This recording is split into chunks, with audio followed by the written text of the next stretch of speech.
Chapter 30. This is the last one. Lee Grant settled into the car that would take him away from the farm where he'd found refuge after running away from home. He'd gotten lost. He'd certainly never intended to end up here. He surveyed the dusty barnyard in front of him, the ugly ruts of dried mud where tractors and trucks had left their tracks. He stared at the ramshackle barn and the peeling paint on the weathered house, sights that should have been entirely foreign to him, but weren't. Luke gulped, unable to keep thinking in his new identity quite yet. It was too soon, too hard, when his shoulders still felt the warmth of Mother's last hug. He looked down at his hands clenched together in his lap, and they already seemed like someone else's against the background of his crisp new trousers. No more ragged blue jeans and hand-me-down flannel shirts for him. He had a whole suitcase in the trunk, full of the same kind of fancy Baron clothes that he laughed at all those months ago. He didn't care about the clothes, but he wished that they'd let him keep his name at least. Yet Jen's father had been proud that he'd gotten to keep the same initials. A rush job like this? It's a wonder you're not stuck with Alfonso Xerxes, he bragged in the letter that he dropped off the night before, pretending he was just coming to ask Luke's parents to cut back the willow tree that draped over into the Talbots' land. The real Lee Grant was a baron. He had died in a skiing accident just the night before. His parents wanted nothing to do with Luke, too painful, Jen's father had explained, but they had agreed to donate their son's name and identity card, the way people had once donated hearts and kidneys.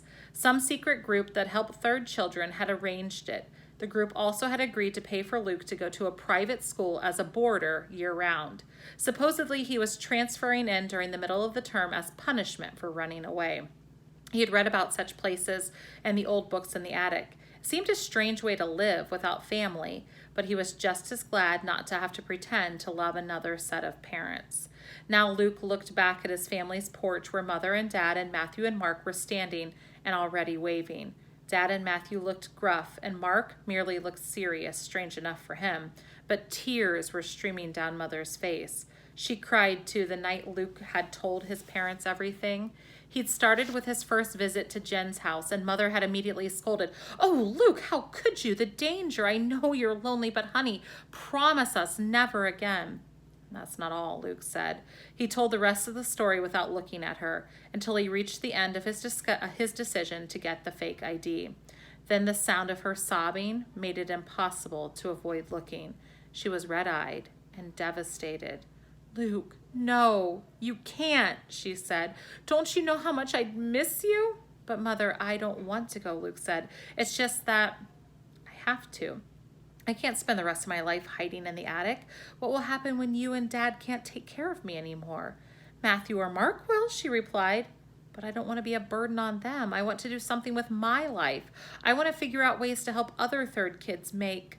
All the things he'd thought of sounded too childish to explain in the face of Mother's sobbing. So he finished weakly, "Make a difference in the world." "I'm not saying you can never do that," she answered, "but that's years away. We'll figure out some way to get you a fake ID when you're grown up somehow." She turned to Luke's father. Tell him. Dad sighed heavily. "The boy's right. He needs to go now if he can." Luke could tell his father's words came out painfully, but they still stabbed at him. Maybe part of him had been secretly hoping his parents would forbid him to go, would lock him in the attic and keep him as their little boy forever. "I've checked around some, quiet-like, to see if anyone's heard of a third child getting to live a normal life. And around here, they can't," Dad said. "Far as I can tell, he's not going to get another chance." Luke turned back to his mother because it was too hard to look at Dad while he was saying that. But the pain twisting Mother's face was even worse. "And I guess we don't have a choice," she murmured. That had been 2 days ago, and ever since then, she'd called in sick to work and stayed home, spending every second with Luke. They played board games and cards, but she interrupted every move with, "Do you remember?" or "I remember." The coups he'd made as a baby, his first steps, his delight in discovering dirt the spring that he was 2, the first time he'd hoed a straight row in the garden, the zucchini he'd grown as long as his arm, the bedtime stories and the tucking in. She was filling him up with memories, he knew, for the times when he'd have no one to talk to about his childhood. But it was hard to listen to. He wished they could just move their Monopoly pieces and pretend that time wasn't ticking away. But all too soon this morning had come. Jen's dad had pulled up in his fancy car and sprang out to shake hands with Luke's parents. Mr. Garner, Mrs. Garner, thank you very much for reporting this boy's arrival immediately. From what I hear, the Grants were worried sick. He turned to Luke. Young man, what you did was irresponsible and reckless. The only smart thing you did was remember to take your ID card. I guess you must have heard that the population police shoot first and ask questions later. He clapped Luke on the back and slid his hand down to slip something into Luke's pocket. Luke reached down to touch the stiff edge of an ID card. His ID card. Do we have to start pretending already? Luke's mother whispered, and the tears began in her eyes again. Jen's dad was shaking his head sternly and patting his chest as if looking for something in a hidden pocket. Bugged, he mouthed. When Luke's parents nodded to show they understood, he stopped patting and pulled out an official-looking paper. Ah, here they are, your travel papers.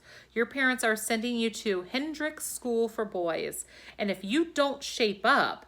Jen's dad gave him a stern look that somehow also conveyed his sympathy.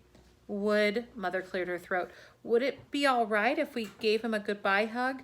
We've gotten kind of fond of him in the time that he's been here. Jen's father nodded, and then both Luke's parents held him tight and released him. Be a good boy now, you hear, Mother said. Luke could tell she was trying to make it jokey, the way she might talk to some other mother's runaway son, but for the life of him, he couldn't come back with a joking response. He only nodded, blinking hard. And then he stumbled to the car and tried to be Lee. Jen's dad circled the car and slid into the driver's side. He started the car and pulled out. You're just lucky you're getting such a highly paid chauffeur, he said. If I weren't a personal friend of your father's cousin... Luke wasn't sure if there was a hidden message in the words or if Jen's dad was just talking for the sake of the bug. He decided he couldn't analyze it yet. He peered back at his frantically waving family until they were out of sight. Soon the car was passing the other side of the barn and the field beyond, views that Luke had never seen, though he'd lived his entire life within 100 yards of them. In spite of the fear gnawing in his stomach and the anguish of missing his family already, he felt a thrill of excitement. There was so much to see. He'd have to tell Jen. The grief he'd been avoiding for days welled over him again. But I'm doing this for you too, Jen, he whispered too softly for Jen's dad or the bug to hear over the car's hum. Someday, when we're all free, all the third children, I'll tell everyone about you. They'll put up statues to you and name holidays after you. It wasn't much, but it made him feel better. A little. Luke stared back at his family's farm as long as he could. He could see just the roof of Jen's house beyond the sparse line of trees, and then, in no time at all, it seemed everything familiar disappeared over the horizon. Lee Grant turned around to see what lay ahead.